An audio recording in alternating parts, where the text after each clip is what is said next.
When you know that you are queer, but your favorite drink is beer, that's gayish. You can bottom without stopping, but you can't stand going shopping, that's gayish. Oh, gayish, you're probably gayish. Well, life's just too short for narrow stereotypes, so it's gayish. We're also gayish. It's Gayish with Mike and Kyle. Hello, everyone in the podcast universe. This is Gayish, the podcast that prefers beef Rarrington. Why does it sound so dirty? I don't even know what it means. I'm Mike Johnson. I'm Kyle Getz. And we're here to bridge the gap between sexuality and actuality. And today... Sorry, England. We're going to talk... We're talking about virtual reality. We're talking about virtual reality, which we're recording remote today. That's kind of like virtual reality, but not really. Yeah, it's like it in a way that is not technically it at all. But yeah, sure. Yeah. We're taking advantage of technology that enables the technology that enables virtual reality. Yeah. God, it's like Inception there. That was really good. Good, Leo good onion peeling, Kyle. Yeah, sure. Can I do a quick correction? Yeah, I do a quick correction. You know the word that I specifically said I'm not mispronouncing this? Yeah, you were mispronouncing it? I mispronounced it. Okay. It is still weirdly pronounced, but the word that you use both hands equally poorly is ambilivous. Ambilivous.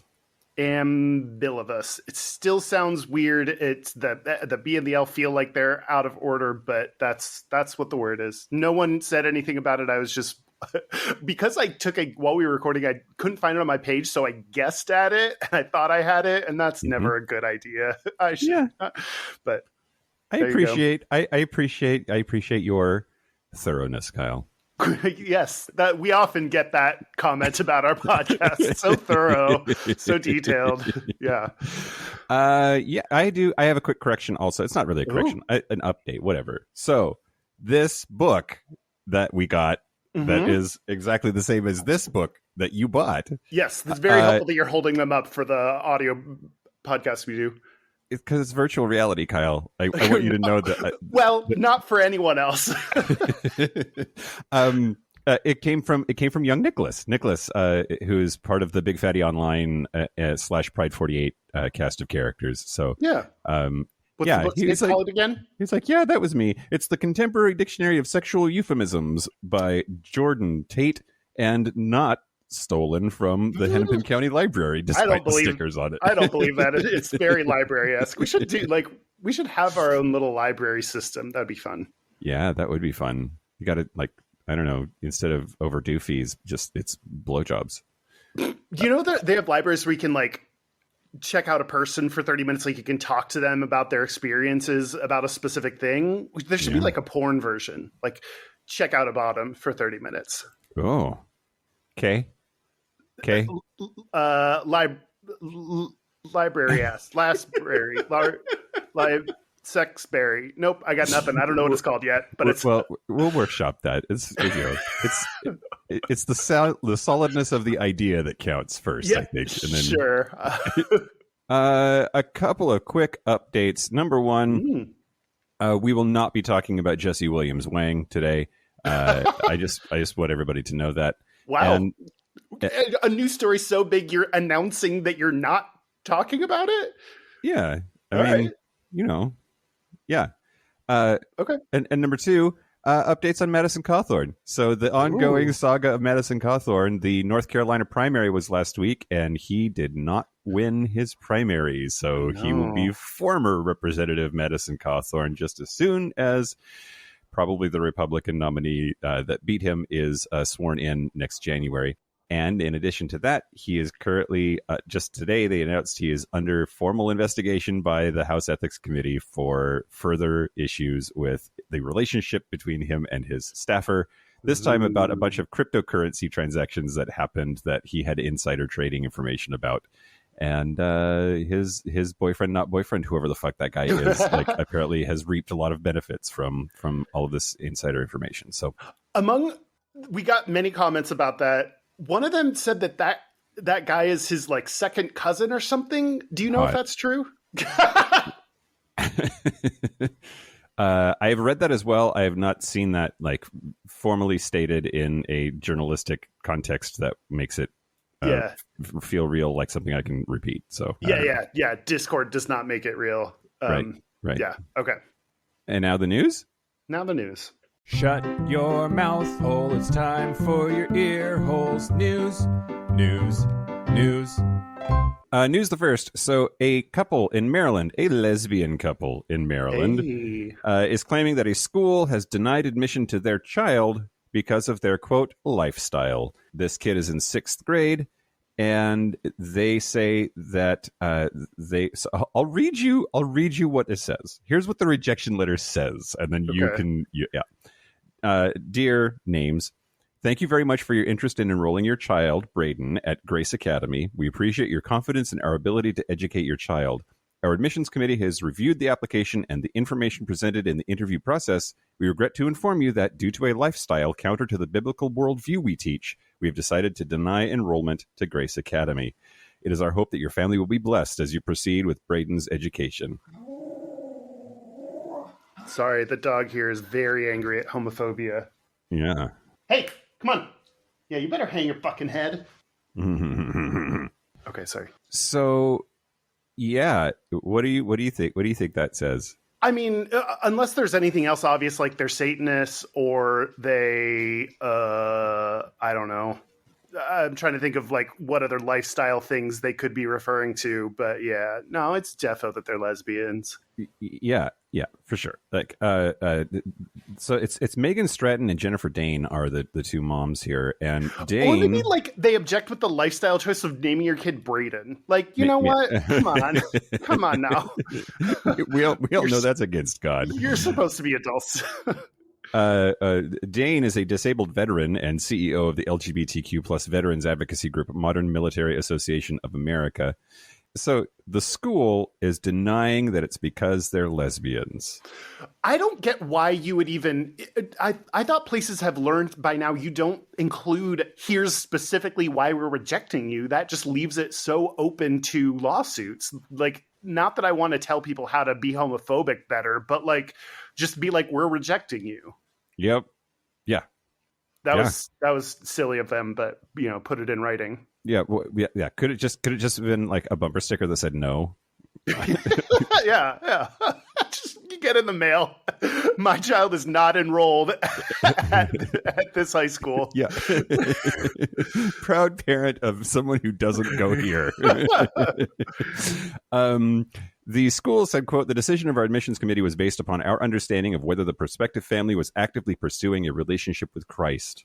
If your prospective family is not attending church, praying, reading the Bible, or taking other outward steps in the exercise of their faith, then we consider that lifestyle to be a lifestyle counter to the biblical worldview we teach. They're saying it's because they don't go to church and pray enough. It has nothing to do with the scissoring.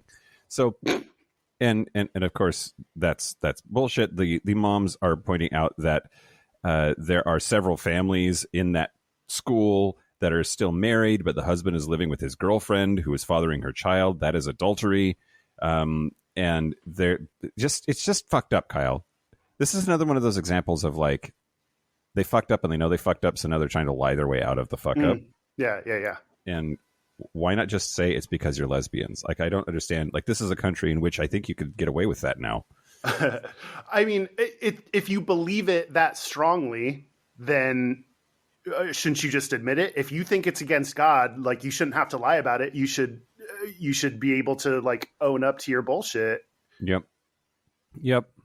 Anyway, I hope that Braden is okay. He's apparently obviously very upset because his friends go there. Mm-hmm. And anyway, sorry family. Go somewhere that doesn't suck. Mike, what other than scissoring, what are lesbians' favorite activity? I think horoscopes. Oh. Okay, that's true. Third favorite, Braden. I don't know if that was worth it. That might get cut. Okay. That was great. All right. News the second. Great. So what do you know about monkeypox, Kyle? Ooh, outbreak. Yeah. period. End of knowledge. Great. Yeah.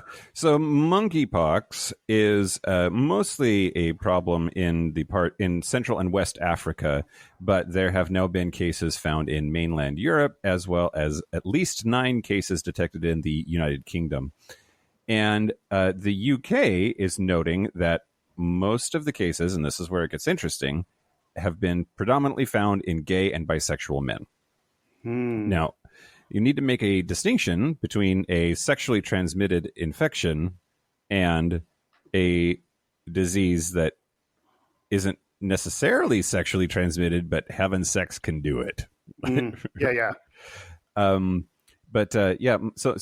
monkeypox is a virus, and it causes skin lesions and other like systemic problems. But mostly, the big thing is these really gross looking lesions that erupt. It's typically not fatal like a lot of viruses. There are exceptions, of course, but there's this really very real concern that early indicators that it's spreading among the gay and bisexual men community, that brings up the specter of HIV/AIDS and it being labeled, quote, the gay disease, and governments and societies not taking it seriously because of that. And so, yeah, there's some real concerns that it's going to be weaponized against LGBTQ plus people. So Dr. Dewsnap, which that's a made-up name. Wow. Says it's highly unlikely that people will become seriously sick. Quote, people will be anxious, especially after what we've been through over the last 2 years with COVID. As a general rule, it's very unlikely you'll become unwell with monkeypox. The vast majority of people who get this have a small, self-limiting viral illness and then have some lesions on the skin, which eventually scab over and go away. There is no danger in terms of your long-term health. There are no major complications. And really the reason for the fuss around it is that it's an imported infection, because traditionally we don't have cases of monkeypox in the UK. I would say not to worry about it. If you do get it, you're going to be fine. You just need to seek the most appropriate healthcare advice if that happens. So yeah, I don't think it has been here in the United States quite yet, but like a lot of things. Oh, sorry. Fuck my ass, Kyle. I'm incorrect. The Massachusetts Department of Public Health has confirmed that a man who recently traveled to Canada has it, but don't panic. Everything's fine. Yeah. Okay. That line never helps make everything feel better. Right. Yeah. Don't panic is never like, oh, that's fine. Just wear a full body condom for everything. I already do that. That's fine. Yeah, exactly. Just dip myself in latex paint and then. Mike, what are straight men's second and third favorite activities after sex? Deuce, nap. God. Is it going to be this kind of episode, Kyle? I don't know. We'll see. We'll see if I get 3 for 3 after the next news story. Great. All right. Be careful, everybody. Don't bang monkeys. Okay. News the last. So Dr. Yashika Robinson, who was speaking in front of the House Judiciary Committee about abortion rights, was just treated very, very poorly by a Republican congressman. And I know that that's not surprising at all.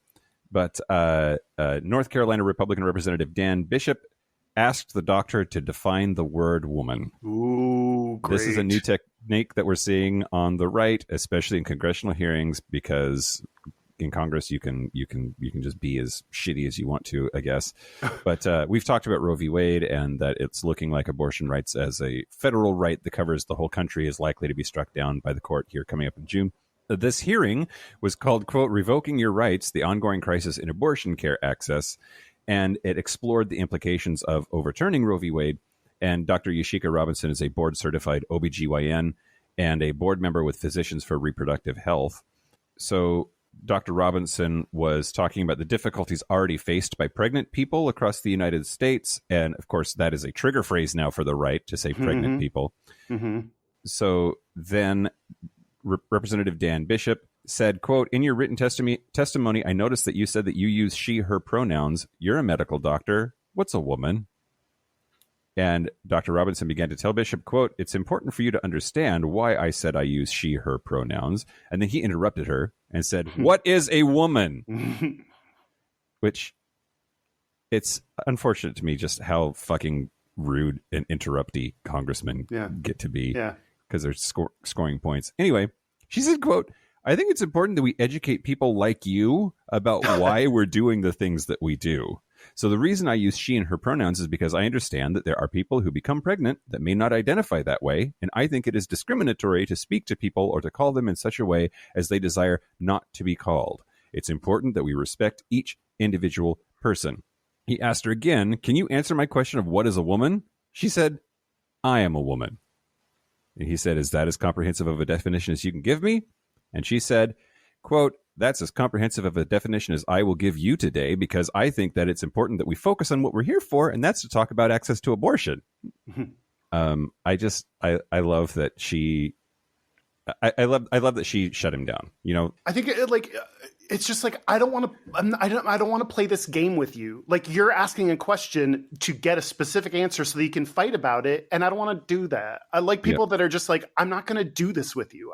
It's just like the same way that online we kind of know people that are saying things or asking things that are not in good faith and just want to start a fight. And more I've been people replying like, "Hey, I know you're looking for a fight, and we're just not going to do that right now and give you time and attention." Like, I appreciate that approach. I feel like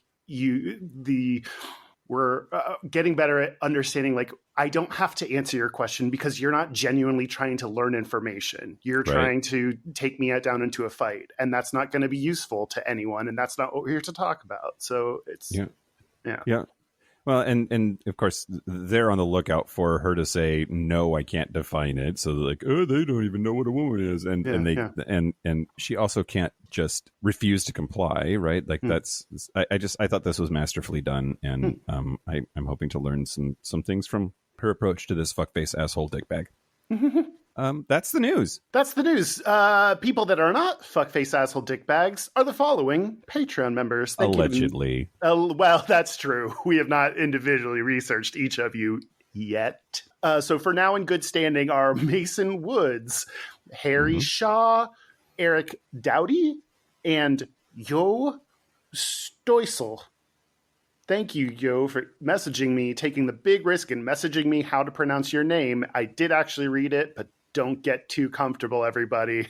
But I think I think you got the Yo part right. I don't know about that last part. But. Well, Yo only sent me the pronunciation of the first name, so you know what? That's Yo's fault. Yeah. Yo. If you want to join and support us, go to patreon.com/Gayish podcast. You get bonus episode content, and you support our mission of giving the good people the audio products that they deserve. Yeah, do it. Do you want to talk about virtual reality? Let's talk about virtual reality. So this is the result of our Gap Bridger poll for the month of May, and virtual reality was mine. I win. Yeah, boy, did my topics get a whomping. It was not even I think this is the worst defeat since I don't know, some other defeat that was very bad. I'm sorry I railed you so hard, Kyle.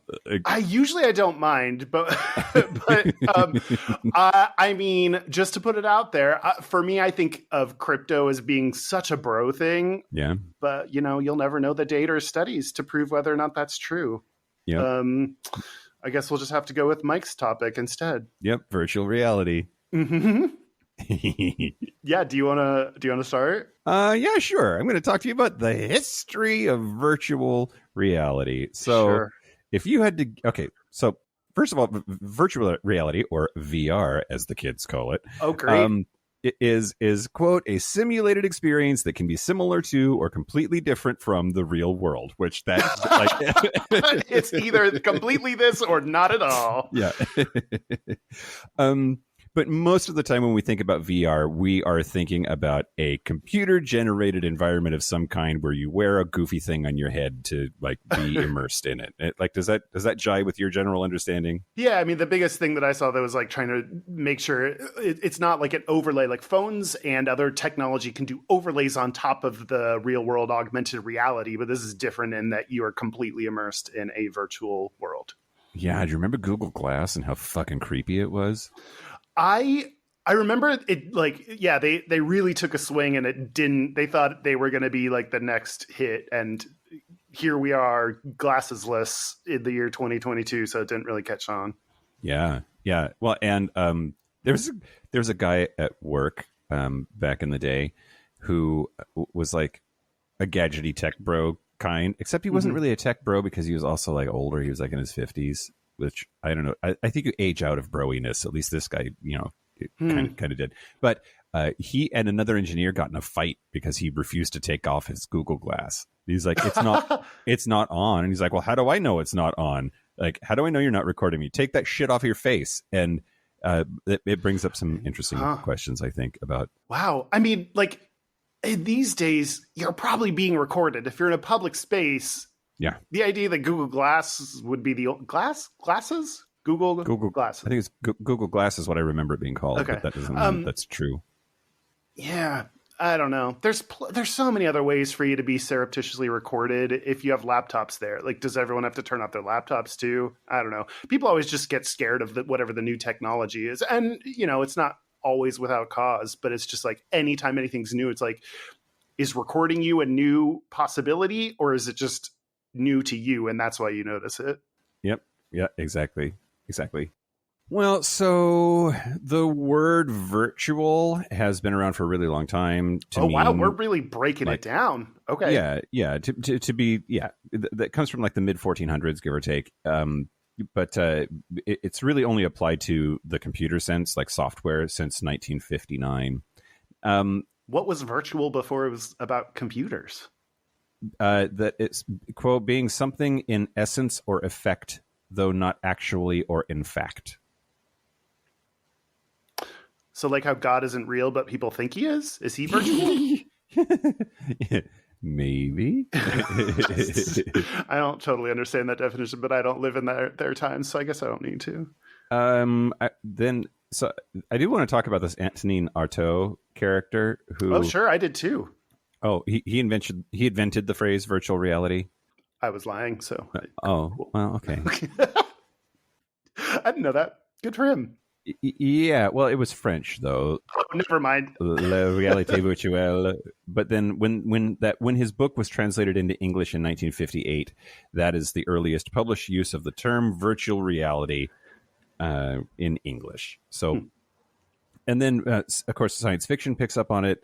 And then, according to Wikipedia, widespread adoption of the term virtual reality in popular media is attributed to Jaron Lanier, who in the late 1980s designed some of the first business-grade VR hardware under his firm, wait for it, VPL Research.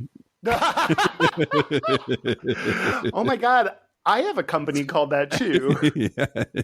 I work there all the time. Every day. Put in long, hard hours in VPL Research. I get it.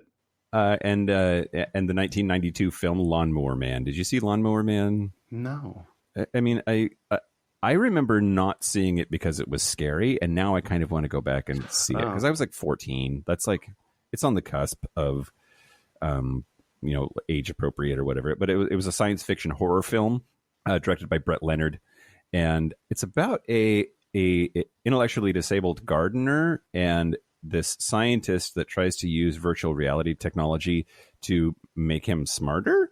And then like it works too good and he gets real smart and becomes like a cyber god or whatever. Anyway, it was weird and very like 90s. So was I. Yeah. I haven't seen it, but I'm gonna. And then I wanted to talk about the first VR headset. Okay. Yeah. Apparently this thing was massive, and it was being developed in the 1960s, and it was created in 1968 by computer scientist Ivan Sutherland with the help of his students Bob Spruill, Quentin Foster, and Danny Cohen. And this thing was massive, and because it wasn't actually mobile, it was connected to the ceiling by a big old string because it had to in part help support it because it was so heavy that it would like crush somebody if they put it on. Oh boy, because it was just like a huge piece of equipment, and so that's how it got the nickname the Sword of Damocles. which the Sword of Damocles is from Greek mythology, and how Damocles like hung a sword from a single hair from a horse's tail to the ceiling, and said that being a king is like sitting underneath of that sword. Like it could break at any minute, and then like you're going to get stabbed in the head by a sword. Anyway, that's what my dick's nickname is, so I get it. The Sword of Damocles? Yeah. All right. Boy can fall and crash at any point in time.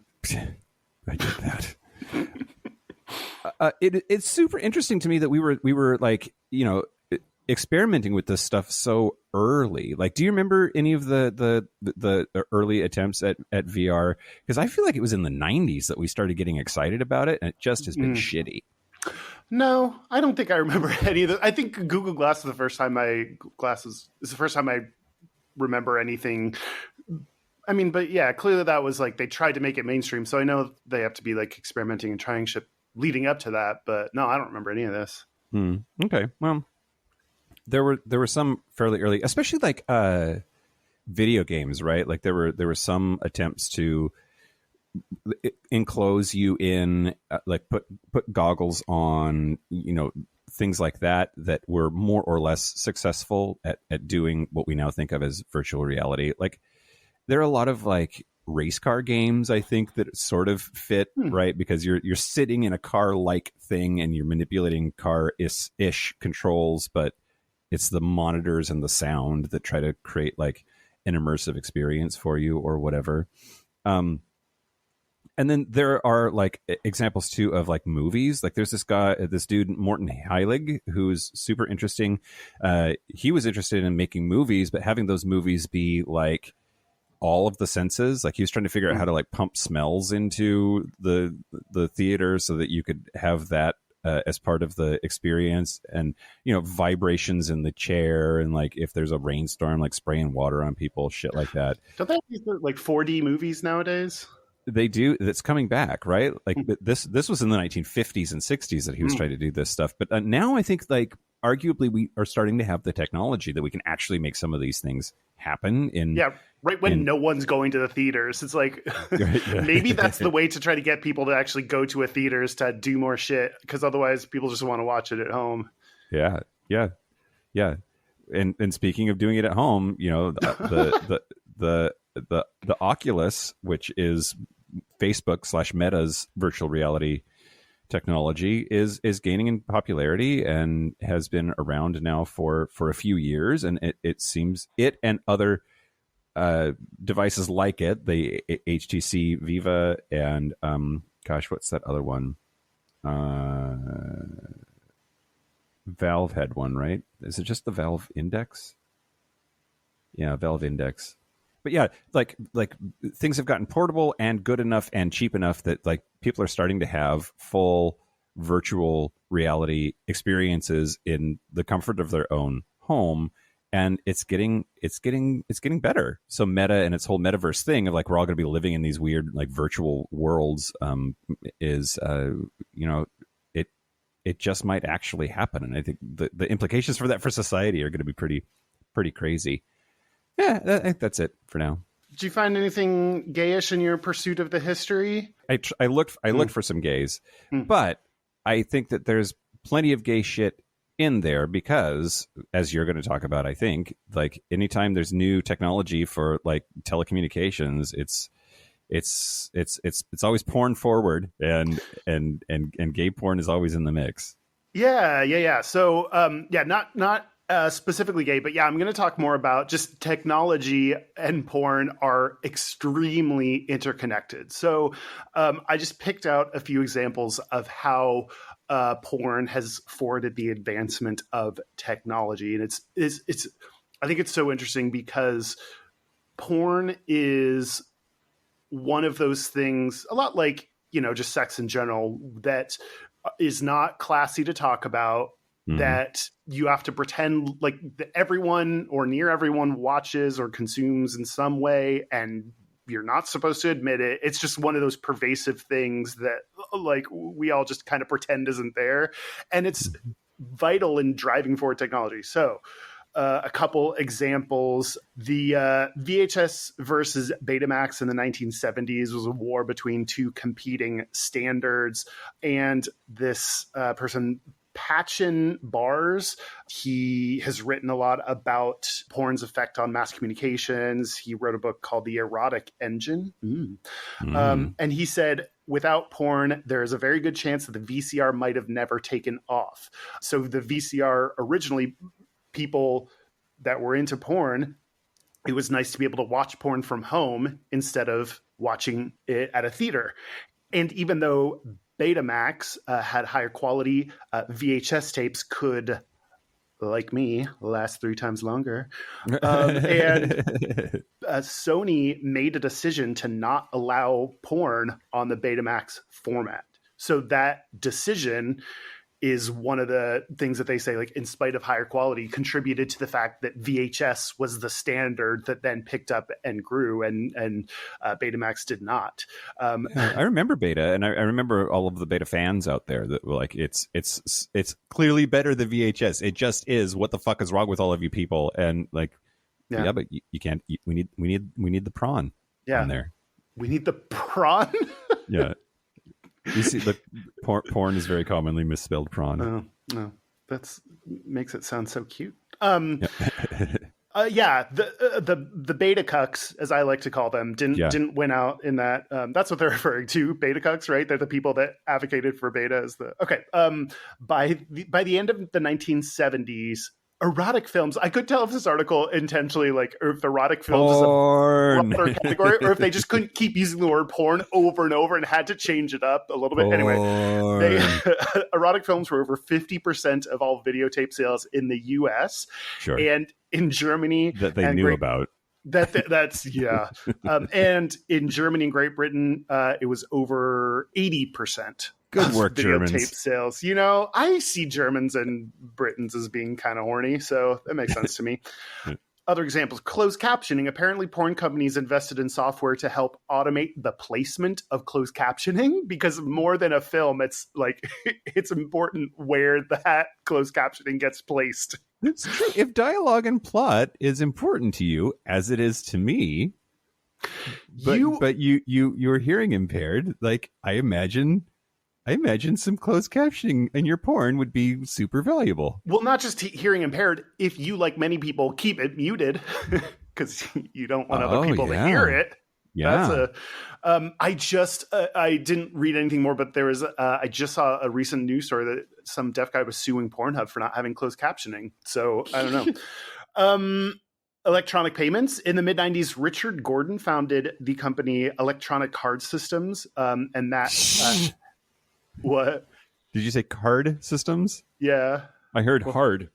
Sure. Electronic hard systems. Electronic hard systems. That's maybe they can team up with VPL Research and that was electronic payments for porn sites, and apparently a lot of sites there. I read a lot of sites to kind of get some of the commonly mentioned things, and this was mentioned a lot, that the reason we have electronic payments is thanks to the advent of this company. Apparently, when the Pam and Tommy Lee sex tape came out in 1998, Richard Gordon took a commission off of the sales of those because they were used electronic payments.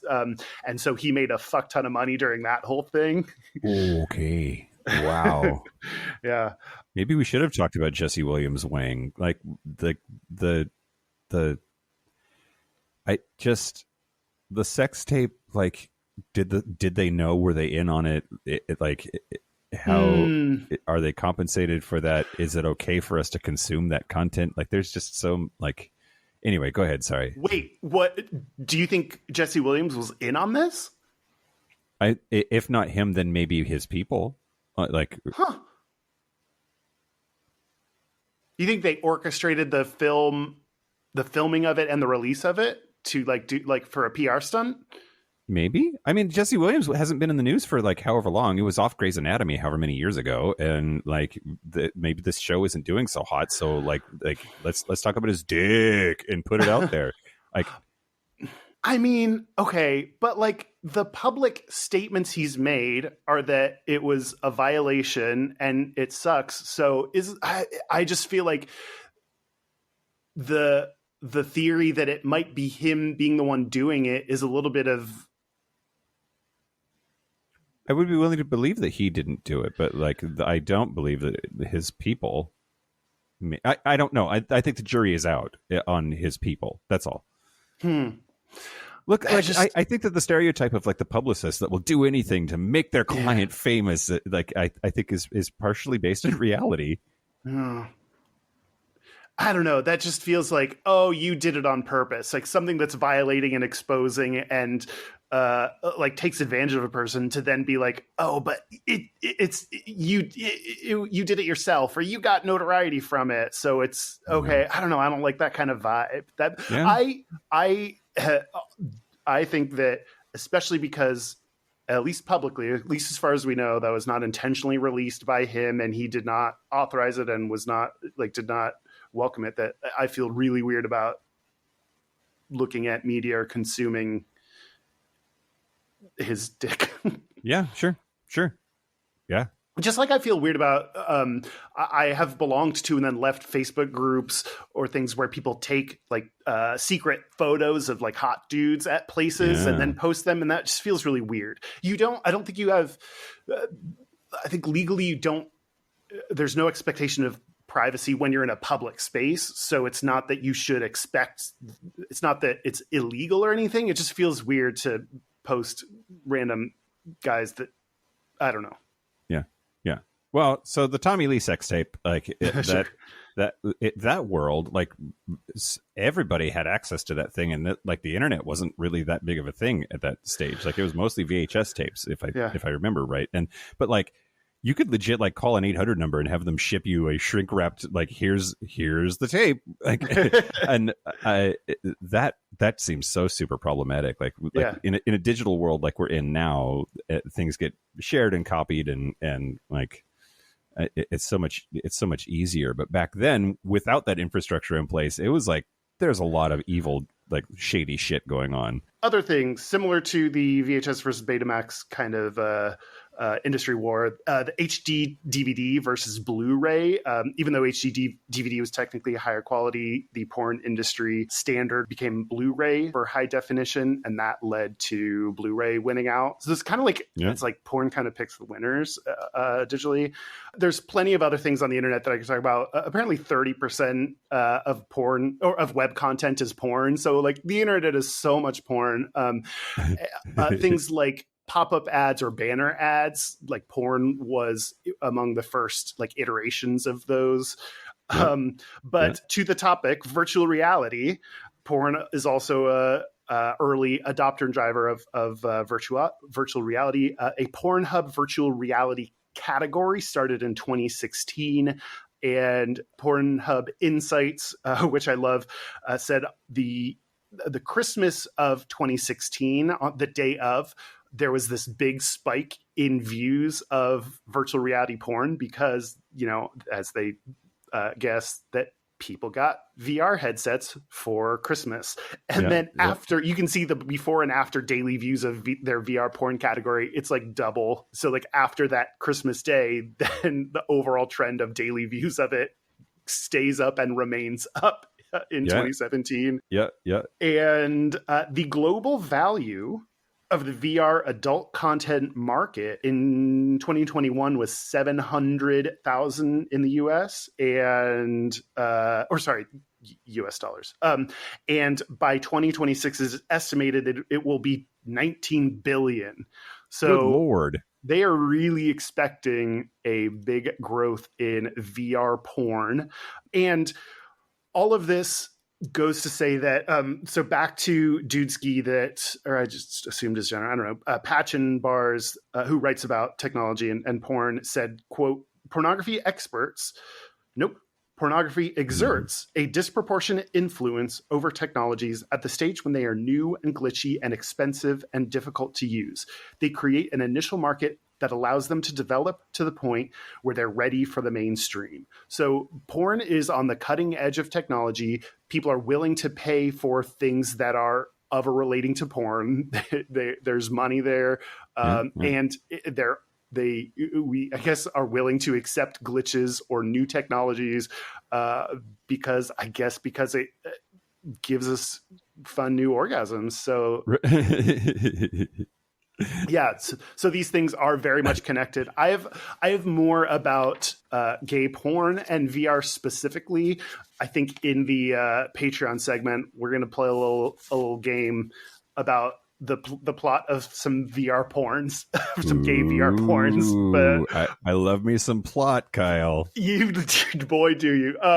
But yeah, that's all for now. I think it sucks that.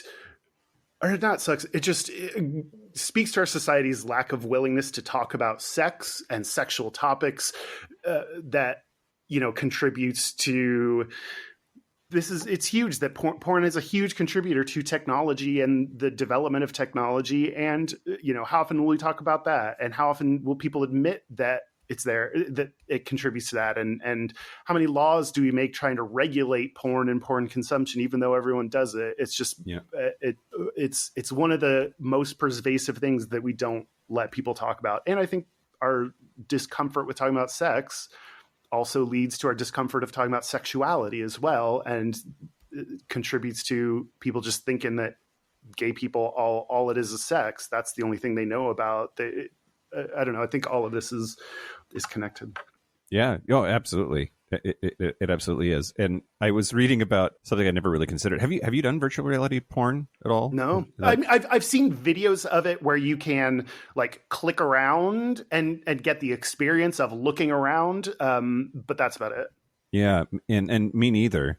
And so I thought it was really interesting. One of the articles I was reading talked about how vulnerable it is, because you're putting your whole head into a thing that blocks out, you can't see who's coming in the room while you're jerking off. And you probably also have headphones in that are making the sounds happen. So your two of your senses are otherwise engaged while you're jerking off. And that's a really, unless you have you don't have roommates or or a very understanding spouse is what they said. Then it's a very it's a vulnerable mode. And so there's both VR porn and also gay porn where the premise is based on someone using VR, but it is not, the porn itself is not shot VR. It is that someone in the porn is using VR.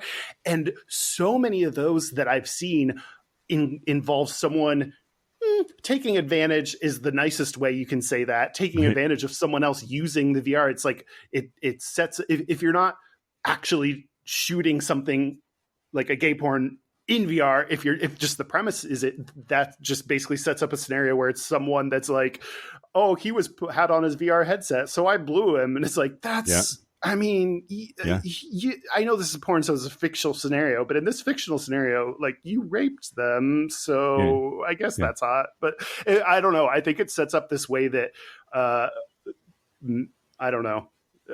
It sets up this non-consensual scenario that I guess makes it feel less weird than if it was just outright. I don't know. It's very odd seeing porn, gay porn like that. I did have somebody on Grindr say that they wanted me to blow them while they were in a VR headset. Oh, wow. And I was like, that's not for me, but somebody would be super into that. Boy, yeah. Yeah. I mean, I would be defo down. Also, that's a great, we've been doing things like that. I'm going to be blindfolded, or I'm going to be ass up or whatever, it's one more way we can kind of but setting up that's the way to do it. You set up a consensual scenario where everyone knows what's going on, not the porn does it. Right. Yeah.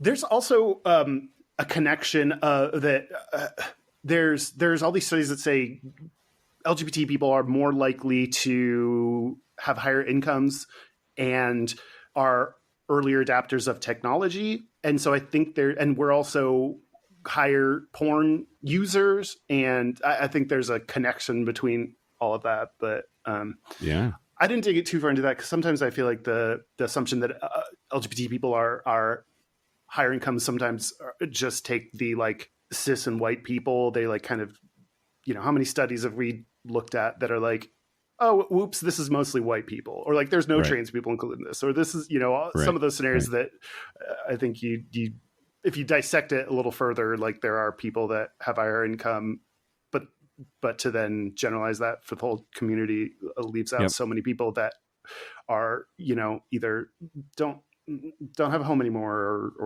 or can't find jobs because of their identity. Anyway, but I don't know. Yeah. Oh, for sure. Absolutely. And yeah.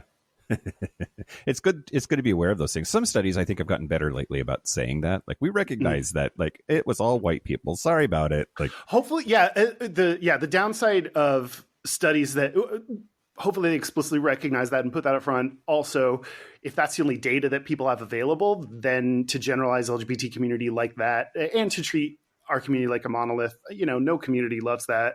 Also, there's like, man, there's a reason we have all those letters, because there's so many different identities and groups within that. And then you add the layer of race or profession or, so many things that make it.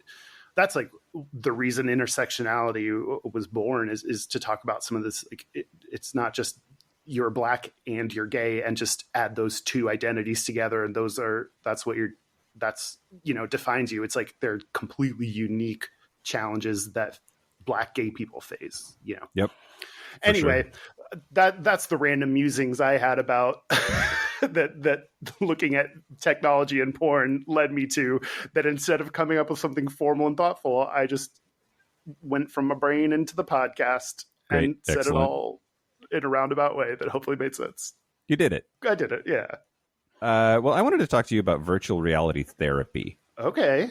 Yeah. So apparently putting on a VR headset and doing stuff in a virtual way is being used pretty successfully by therapists for a whole bunch of different kinds of therapy. Oh, when you said this, when we were like just planning out what we were doing, in my mind, I just thought of like, I put on a headset and now it looks like I'm in the room with my therapist. But now the way you say that makes me realize there's probably a lot more to it than like, ooh, virtual reality, I'm on a couch, like. Yeah. Well, this is more like exposure therapy. For instance, somebody who is like super afraid of heights in a virtual way, which is already sort of maybe safer. You can gradually expose them to higher and higher heights and desensitize that trigger fear response. Similarly, public speaking is something that virtual reality exposure therapy has been successful in treating. And like make a virtual crowd that only has like a handful of people in it. You can increase the number of people and work on desensitizing that. And also, then you can make them all naked, and then you're on your way to a VR porn. Right. Also, claustrophobia, same thing. Like bring the walls in slower and slower. Yeah, and then make everyone naked. My therapist is like, Kyle, we're working on your issues. Stop making everyone naked and fucking them. We're working on real hard-hitting issues. I'm like, so is he. They've also done things like put commonly feared animals like spiders or snakes or whatever into a virtual environment instead of the real animal.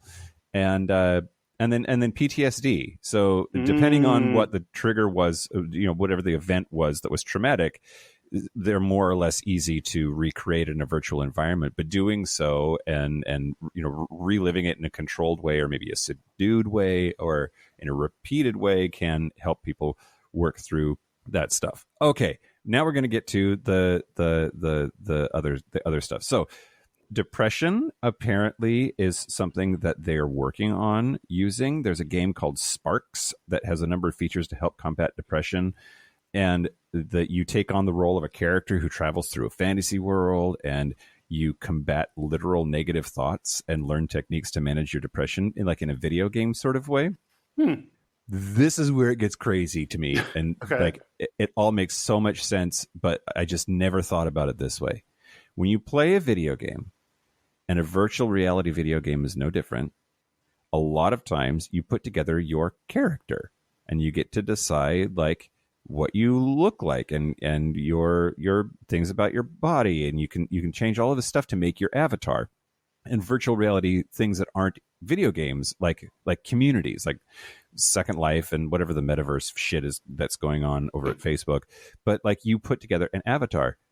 Apparently, it is super effective at treating gender dysphoria. Yeah. So trans people who are at issue with their physical body compared to their identity get lots of benefits out of, in a virtual environment, presenting at the outward appearance and gender that they identify with.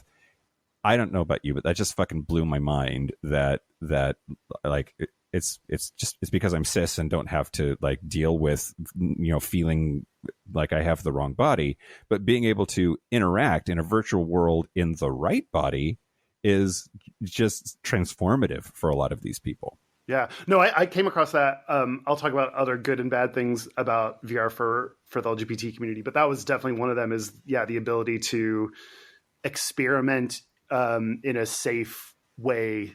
Hopefully, there's a lot that then companies owe to make sure that your safety's there. But yeah, that's a really cool, unique thing. They're part of me again. Like, I also think any new technology, everyone is all scared of it, even though, I don't know, every new technology, everyone's always scared of it.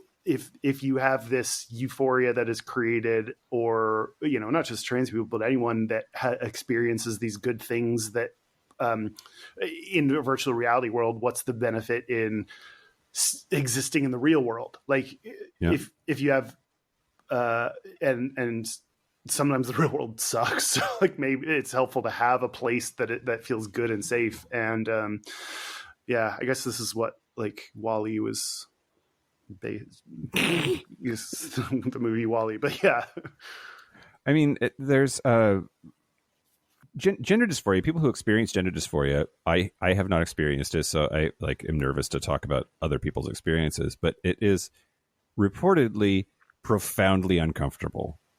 And the ability to treat that awful feeling, even if only temporarily, even if only virtually, is a huge benefit. Yeah. Right? Like, I think about, if there's a physical sensation that gets described of just really being highly uncomfortable or even painful, and being able to make that go away is super interesting. I also thought there was an interview, this person named Zambina, who said in this study, it's the impact of virtual reality on the expression of gender identity.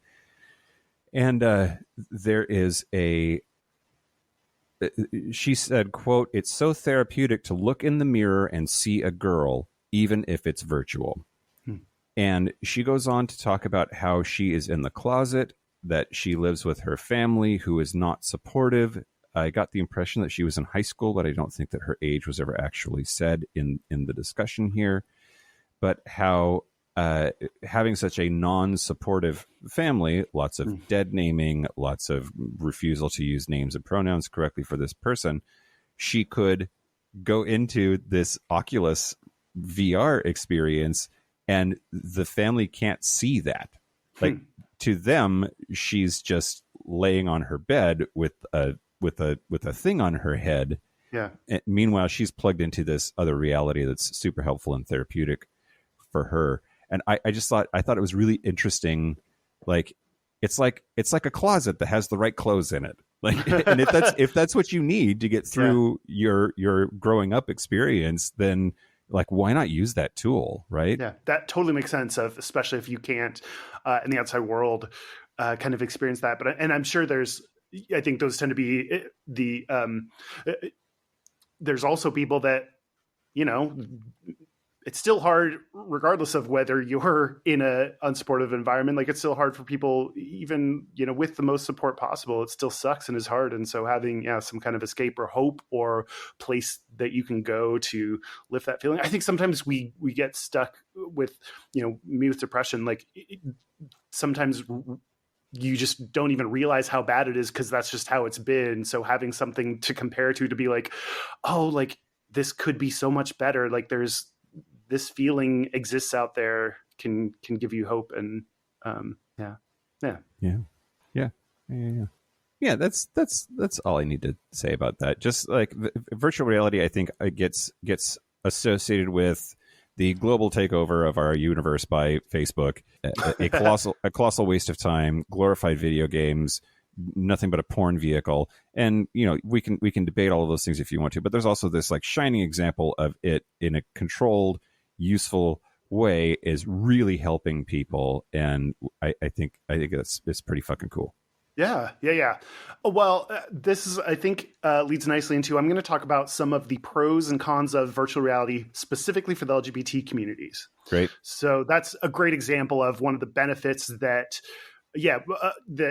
maybe some cis people wouldn't think about that are available. And I mean, LGBT people face higher rates of depression and mental issues. So overall, any kind of therapy is going to disproportionately help us. But I'll talk more about some of the good and the bad. I got most of these from a article on arpost.co written by Carlos Gutierrez. So general things that they talked about, not specific to LGBT people, new ways to remotely collaborate with people, accessibility of healthcare and education, new ways to meet people. All of those, I think you could say, could disproportionately benefit LGBT people, especially like accessibility of healthcare and education. When any kind of group who has disproportionately less access to inclusive or supportive healthcare or education would benefit from more of that. But I'll read you some more specific things for us, and would be interested, Mike, if you have more thoughts or ideas on other value it can provide to LGBT people. Sure. I will give you my opinions on my podcast. Great. That's ideal for all of us. Well, just because there are a few things here, but I think there's probably a much bigger list that Carlos did not expand on. Sure. But virtual pride. Yeah. So, pride, of course, can be limited to either bigger cities or cities that are more inclusive and supportive. So smaller cities, smaller communities, countries, or communities where they don't have the support that is needed for a pride. Yep. Can be challenging. So I read about this article led me to Google did a 2016 event, #Pride for Everyone, where it did like VR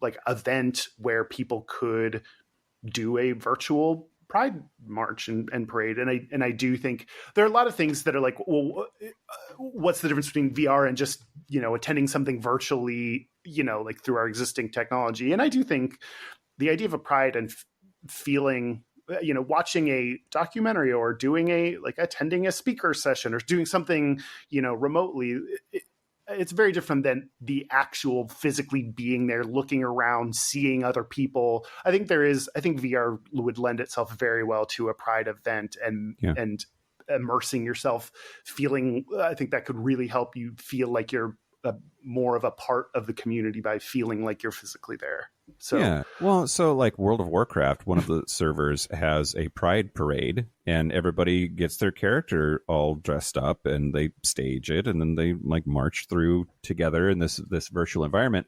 And I don't know how good the integration is for like a virtual reality headset for it to be like virtual reality, but that game is very immersive, and it can feel like you are in it while you're like playing. Like, for instance, I'm a little bit afraid of heights in World of Warcraft. It feels like at least real enough for me to like my stomach drops like when I fall from a really high distance, and then I die, and then but I come right back to life. So like that part's pretty great. But like it's virtual reality adjacent, and there's this super ass awesome pride parade, and people get really into it, and maybe they're in some random place that doesn't have a pride parade, or they feel like they can't actually go because they don't have the support that they need. I think these kinds of things are probably super awesome. I think well, we've just now kind of gotten there, I think, just with the digital spaces where people like you're online persona, things you do say, like you exist there, that's real life. Like, I get that it feels like you're a different persona, but I think we're finally like, if you get bullied online, that's actual bullying. Like, you are being bullied as a person, or like, just because you're anonymous doesn't mean that things don't affect people. And what you're describing, like, you have a physical sensation from something you're doing online. Like, it is real. There are real effects of things you do in virtual spaces. So I think that's a great example to show that, like, feeling like virtual reality, feeling like you're attending there, there's something physical that it's more it's not just like a fake, you know, whatever. It can really have effects on the human person that's sitting there. This I also thought was not mentioned in the article, but I did not see any news about it continuing on since then. And I think I probably have jumped really hard in the, like, corporations are bad for Pride or shit talking it. Like, there's some really cool things that this does. Also, I think one of the downsides to remember about corporations being involved in Pride is it is not their number one goal is not Pride or LGBT inclusivity. So it's, you know, I didn't see any events since then. They don't have any kind of obligation to continue this process going. If, you know, unlike Pride, if 1 year it's bad, or, you know, during the pandemic things had to shut down and we don't have our actual Pride parades, like, they will come back. We will keep doing them. We don't need, money is not the end goal. These events, these things will continue to be there because the existence of Pride is the end goal, you know? So I think that's just, Google did a great thing that year, but also didn't continue it. And they are not, I don't know. Similar, virtual reality can provide safe spaces for LGBT people. They can create real-time social interactions. They can foster safe and inclusive environments. They can, and I wrote down especially trans people, it can create a sense of gender euphoria. So got that. It's another place to immerse yourself and create the spaces that you need. And, you know, just like when you go into real life spaces that, you know, you're included, and, you know, a gay bar or LGBT coffee shop or whatever it is, or, you know, conference or whatever, there is like a weight that is lifted knowing this is designed and protected and a place for me. I don't, the idea of being worried about being gay, like, you just get to lift that from your mind and be a person there. Pretty magical. Yeah. And then, especially because of, you know, LGBT people are more likely to have issues with mental health or other things, a venue for creativity, a place to build self-esteem, anything, well, if that's not specific to LGBT people, anything that can help foster, you know, your creativity. It's a place where people go to build things, create things, experience things. You can also, you know, you mentioned some therapeutic ways, but other places to build your sense of self-esteem and self-worth through a safe channel. Those are some of the things that they talked about. Any other good things that LGBT people could get out of virtual reality? Porn, you know, that's great. We love it. Love to see it. Yeah, I mean, you already mentioned, like, the having queer spaces, but I think it also lends itself to niche spaces. Like, I imagine that a lot of pups and furries and the leather community, and, like, once it's not just your physical community, like the city that you live in, and it has to be of enough of a size that there's people that are representing those niches, that the internet's fucking everywhere, man. It's like the whole goddamn planet. And so it's such a larger population that it's probably easier to find, engage with, learn about, feel safety in, you know, more sort of niche interests. So that's so true. Like, you've talked a lot about the Lesbian Bar Project, how lesbian bars have been on the decline. And if lesbian bars, like, one of the biggest subsets of the community, then you get down to like asexual people represent like 1% of the population, or, you know, you can get even more specific, two-spirit, intersex, all these groups that are part of the LGBT umbrella. But like, if we don't have enough places for lesbians to go, we're not going to have places for even smaller communities like that. Yeah, that I completely agree. I think, we straight people forget, you know, why do you need a safe space? Like, oh, you're also touchy. Why do you need your own space? Why do you need a safe space? You're so, I don't know. I think people associate that with weakness, but I think they don't realize how important and validating it is to be in a place where you just don't have to worry about, is anyone going to like yell at me or attack me or hate me? Also, blow it out your ass, straight people. Fuck off. Yeah. Yeah. Look at your ass. Now blow it out of it. Great. We're gonna blow your asses. Some of the cons, there is privacy. Just like anything online, but even more so with VR, because it may need your fingerprint, it may get your face, it may get eyes. Like there may be even more kind of identifying information that it could be gathering. Could be gathering your speech, your actual like verbal like speech out loud. It could be recording that. Could be recording your activity and history. So something like a hack of your data. Any kind of data hack or anything that reveals LGBT people, or any kind of hack, is more risky for LGBT people, especially in countries or communities where it is not accepted. You know, you risk your job, your community, your family. All of those things could be at risk. You talked about if someone's like in high school and using VR as a way to experiment with gender. Like, I don't know if there's some kind of parental shit on there, or your parents somehow figure it out, or, you know, I don't know how VR works. Like, you leave it on and they put it on and it's like, wait, for sure. It can be risky. Yeah, for sure. Also, there is the risk of harassment and abuse everywhere. Fuckers. Yeah. Fuckers are everywhere, Kyle. They are. We know that social media is a particularly bad place for LGBT people. Video games, have so much sexism and homophobia. Just even, I saw something that was like a third of men have been called a homophobic name. So it's not just gay people that get attacked. Yep. Like everyone suffers because of bullying and abuse that happens. And so, could be. I think because people sometimes get emboldened by the idea that they feel like, oh, this isn't real. Like I was saying before, like you're a real person and you have real experiences in this. I think other people get to just be their shittiest versions of themselves because they don't think it's real, or I don't know. Yep. And inclusivity, hopefully the idea is that you have the whole world of possibilities for your avatar, for who you are, what you create, but companies then have to allow and enable that. What body types, what genders, what activities are possible in there, what are you allowed to do? All of those, someone has to be thinking of LGBT experiences and enabling some of those. So it's not just you get to be either a male or female, or you have to conform to whatever they scan on your body, or I just think of The Sims when I think of you could someone had to code in there, you have to let LGBT people do like gay shit.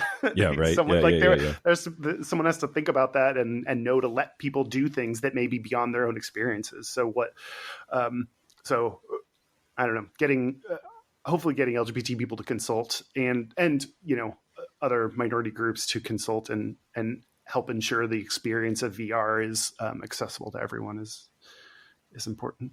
Yeah, for sure. Absolutely. What else could be bad about VR for gays? I was wondering if it's addicting. If I had two sort of related thoughts. One was gay people do a lot of drugs, and a lot of that is because of emotional stuff and trying to just cope with the fucking awful society that we live in. And I wonder if they get hooked on video games and being in a virtual environment, and that could be why. And I don't have any data. It's just a guess. But a similar thing is if you're in there participating in a queer community, you're not out here in the real world participating in a queer community and helping visibility and helping move the community forward and creating a real place for people to belong. I don't know, like you mentioned the lesbian bar project. That's because lesbian bars are disappearing, and why are they disappearing? Is because people aren't going to them. Like, are they? So are people spending time in a VR place, or will they spend time in a VR place instead of like actual reality? Act up, fight AIDS. That's a quote from Rent. And now the second half of this is Mike just singing. Yeah, I think that's probably like, that's part of the overall challenges of digital anyway, that, will VR contribute to, and there's probably value in being visible in both places. And yeah, I wonder if this makes less people out in person if they have the option to be. Yeah. Well, so speaking of singing, ever since we decided that we were going to do this as the topic, we didn't decide. The voters decided. I've been singing. Virtual insanity is what we're living in. I can't stop singing it. So then I was like, Jamiroquai, he can dance. That hat's not gay. Is Jamiroquai gay? So then I kind of like, I read a little bit about Jamiroquai. And okay. So it turns out that he's not gay. And in fact, maybe kind of problematic, because he has talked about his religious conservative lifestyle roots.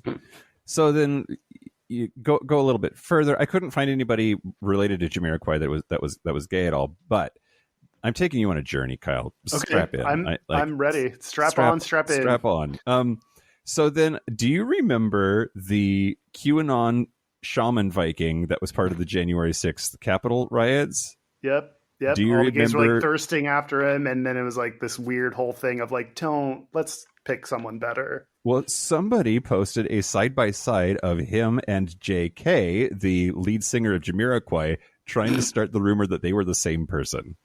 And JK is 51 and then had to post a video to Twitter adopting a Southern American accent to say, I am not Jake Angeli, who is 32. And that's the name of the guy that actually was the QAnon Shaman Viking. And he said, quote, "Good morning, world. Now, some of you may be thinking you saw me in Washington last night, but I'm afraid I wasn't with all those freaks." And then wrote in the description, "Good morning, Washington. Loving the headgear, but not sure that's my crowd. Stay safe, everyone." So then that got me thinking, and on this whole thing about Jake. He has two last names, which is so confusing. He's either Jake Angeli or Jake Chansley. Apparently, he has like more than one name, but the Viking dude. And this back and forth that happened in the queer community about him and thirsting after him. And then this backlash of shame of, can we please not thirst and sexualize the thirst for and sexualize this clearly awful person. Yeah. I forget. Did we talk about that on the show? Do you remember? Yeah. Yeah. And I don't remember what your views were at the time. You're like, oh, I clearly remember this because it was like I this show makes me think a lot, which is one of the most annoying parts of the show. But yeah. You mean our show? Right? Yeah. You talk about, okay. Yeah. Okay, great. I think, wait, our show makes you think? What part of our show makes you think? I have to like think how I feel about things and think what I want to say about things, and it's thinking someone is attractive. Yeah. That's a natural thing that happens. I don't decide who I think is attractive. It happens, and that's a whole thing about part of being gay is I'm not picking, I want this person to be hot, so they are. So that he can be attractive, and at the same time, we don't have to glorify and post and tell everyone and talk about how hot he is. Like, that's the part, that's kind of where I draw the line of people that were then like, ooh, look at this dude. And it kind of a little bit normalizes, or when someone's hot, they can get away with more, and to like start to normalize or talk about the good or attractive qualities about someone who tried to overthrow our government is like, there's so many hot people, let's pick someone else. And then that's why I felt guilty when I was talking about how hot what's his shitbag head is, Ben Shapiro. And then I was like, but I literally just like was talking about like, don't talk about how hot dumb fucks are. So that's one of the reasons I felt shitty about even talking about that, is because I had said before, don't talk about how attractive the Viking dude is. So there's a medium.com article that was called Dear Twitter Gays, Please Stop Thirsting After Deplorable People. Yeah. And basically reiterates all of those things that you're talking about, brings up specifically Madison Cawthorn and the other congressman, the other hot one, who's Aaron Schock. Aaron Schock, and I get that, and I feel that, but then also there's an article that is, I lost the link. I emailed it to myself, and it didn't come through. Anyway, another Medium.com article that was the title was basically like, Dear Twitter Gays, stop telling me who to be attracted to. And I think I thought it was a really interesting sort of tit for tat. Go ahead. You mean a dick for Dak? A dick for Dak. Yeah. I don't know. That's the distinction I'm trying to make. Like, I'm not going to tell you who to be attracted to. You're attracted to who you are. That's not something you're controlling actively. But you do decide what you post, who you promote, who you prioritize, who you value. And especially someone who has a platform, like, there's so many hot people that are okay. It's not like we're at a loss for hot people to post about, so we got to post about it. There's so many hot people you could be writing and posting about. So it's not it's not telling you who to be attracted to. It's telling you who to promote and glorify. Yeah. Yep. Okay. So to bring it back to our actual topic today, which I was wondering if we were going to do that. I wasn't worried about it, but here we are. My question for you, Kyle, is would it be okay to fuck Jake Angeli, the QAnon shaman, in a virtual reality porn? Yeah. I want to talk about the ethics of that, right? Like, in a world where a virtual reality experience is more immersive, we get better at it. It's like the holodeck on Star Trek. You can actually like fuck, but like feel, see, hear the experience of fucking someone. Should it be okay to fuck a deplorable person in a virtual environment? Yes. Yeah.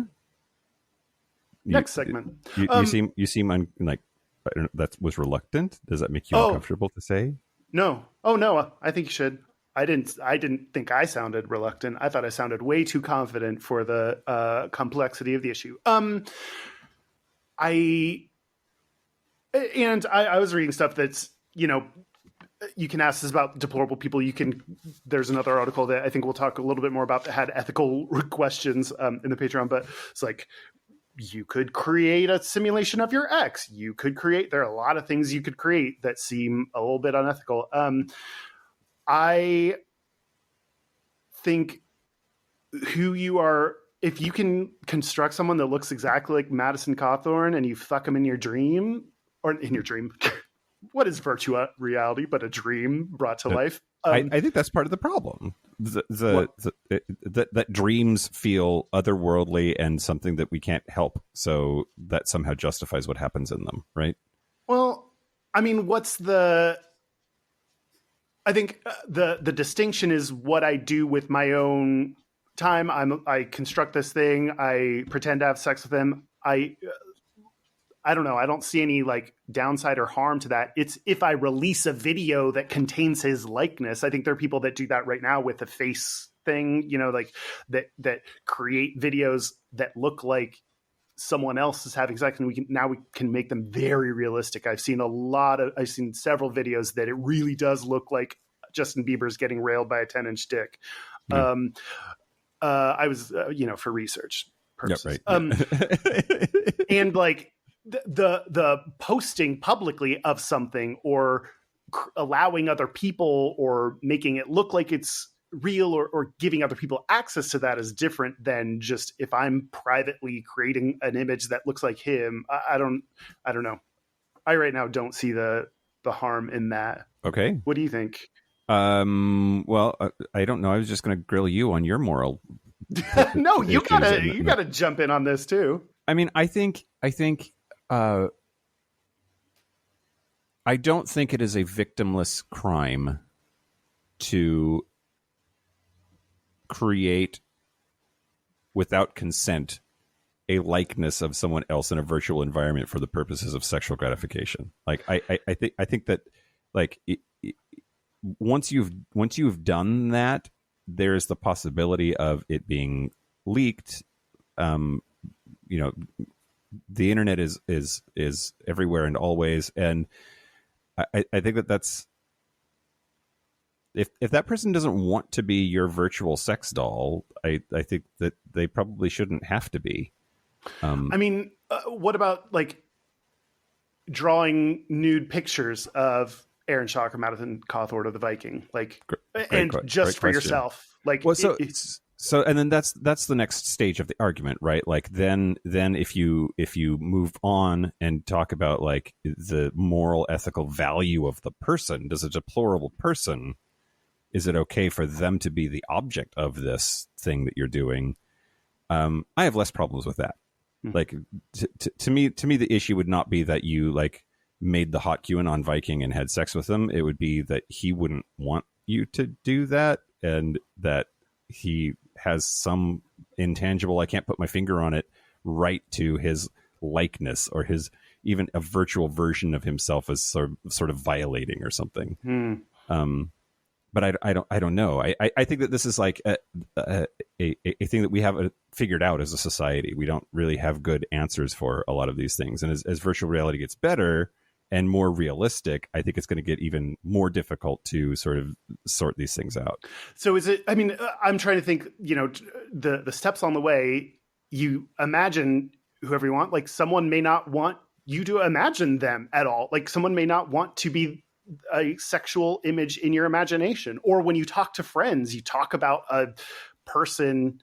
Shawn Mendes doesn't want us to say he's gay. We keep saying that, but like he gets uncomfortable by that. So is it okay to talk to people about him being gay or imagine yourself fucking him? Like there are a lot of things that people want and don't want, but I think if you created or did something just for yourself, like imagine, like, and I get the difference between like in your head versus like creating a physical, like, but drawing an image of Shawn Mendes naked just for your own consumption, or creating a virtual version that is just for your own consumption. If someone else, if that gets leaked, you know, you're talking about the risk, the danger of it being leaked. Like, yeah, but you didn't do that. If you're creating it for yourself and someone else steals it, or you get hacked and someone takes that, like you didn't do that. You created something just for yourself. Mm-hmm. I don't know. I feel okay about you having fantasies and doing things that are just for yourself and not, and it's when either you make them public, you talk about them publicly, if someone were to hack and steal it and then put those publicly, like that's the person who's doing the bad thing. Okay.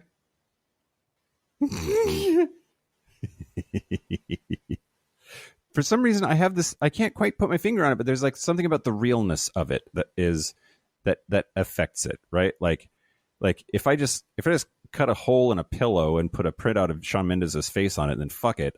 That seems different than a fully realized and constructed, like virtually real model.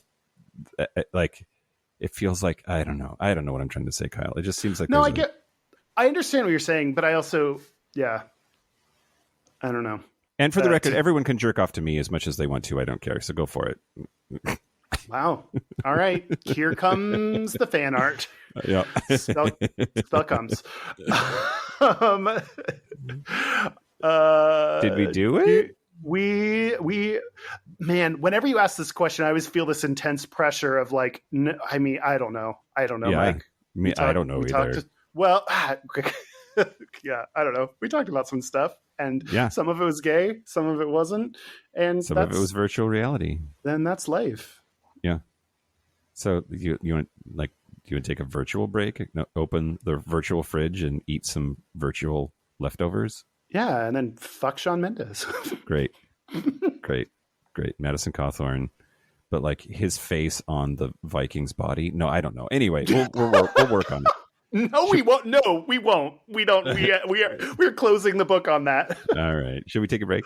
Let's take a break. Let's take a break. This is the part where Mike and Kyle take a break. Are you ready then? Yeah. Wait, let me find my page. Oh, it was right there. Okay. All right. Yes. So are you ready? Yeah. Are we back? We're back. We're back. We are going to do our gayest and straightest. We're going to do our gayest and straightest, but first, everybody, momsplaining. I want you to please send in your questions for her. And just to remind everybody, I think we said it last week. I forget. Time is weird. If you submit a question and we use it for momsplaining, we'll get you that episode for free. So don't let the fact that you're not on Patreon deter you from asking her advice. And yeah, the May episode is coming out shortly. Yeah. Our website is gayishpodcast.com. We are on social media at Gayish Podcast. Check us out on Instagram, Facebook, YouTube, Twitter, et al. Our hotline, you can send us text messages or leave us voicemails, especially for momsplaining, is 5855-GAYISH. That's 585-542-9474. Standard rates apply. Our email is gayishpodcast@gmail.com. You can also send a voice recording there if you'd prefer. Yeah, and our physical mailing address is Post Office Box 19882, Seattle, Washington, 98109. Before we do our gayest and straightest, Kyle, I committed to doing a local gay bar review to all these random ass places that I'm visiting. And last week I was in San Francisco, California, and I went to the Moby Dick. And the Moby Dick is magical. First of all, I ran into a bunch of chicks with British accents that work for Pinterest, and that was great. I got to be real gay for them. I think they're my new best friends. They probably fucking loved it. Yeah. This place is like, it is very divey. There's a lot of like, it's a big wooden bar, and it just has a lot of like character. Like it's been there for a really long time. Plenty of wood to sit on. Yes, as a giant ass aquarium over the bar, which just seems excessive and unnecessary. But there it is. So are gays. Yeah, and we spilled beer on the floor on accident, so then we got nervous and we left. But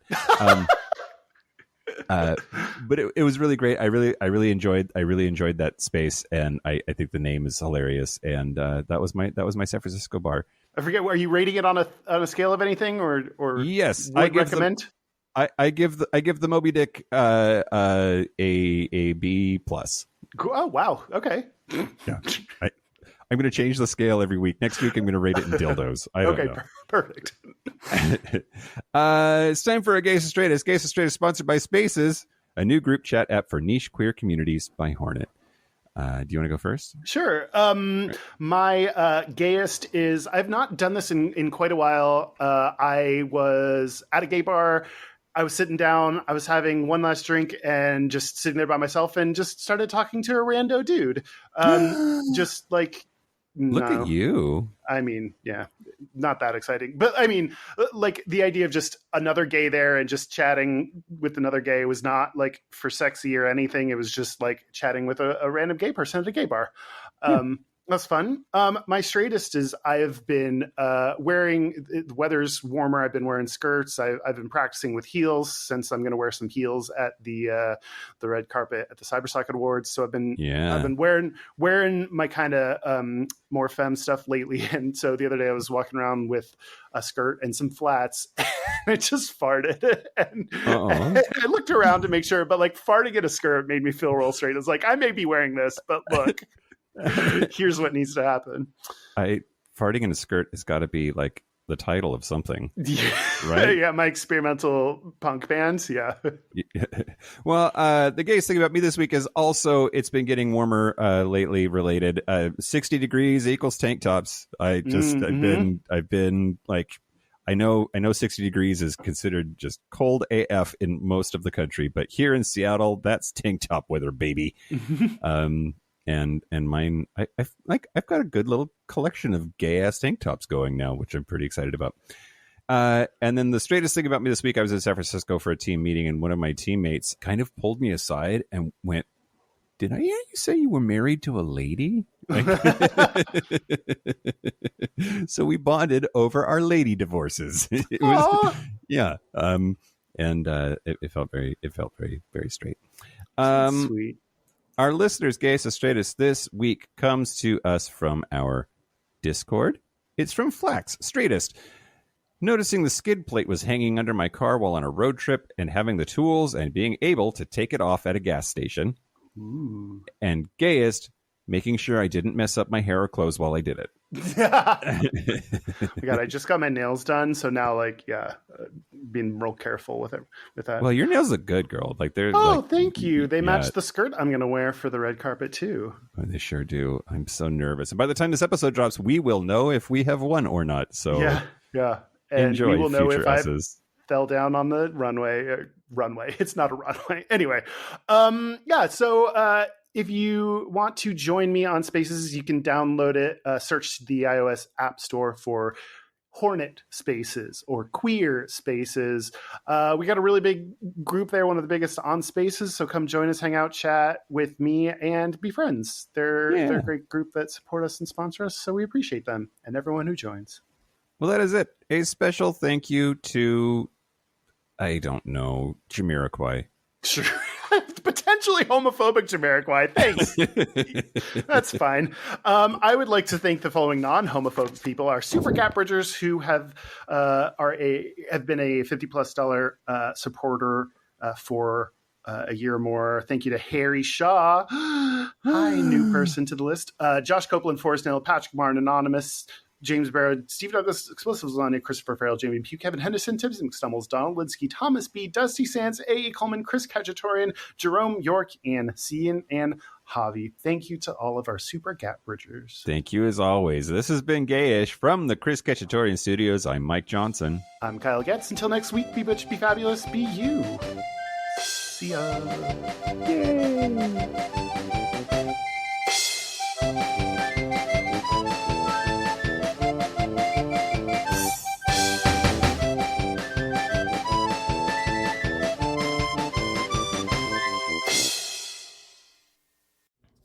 Oh my God, I just finished editing, and usually I have an Easter egg that I've grabbed from something I've cut, and I don't have one this time, and I should have one. So I'm recording this now, and here's what you get to hear right now. It's me, Kyle. I host the show, also with Mike. He's not here. Okay. Hello. Bye.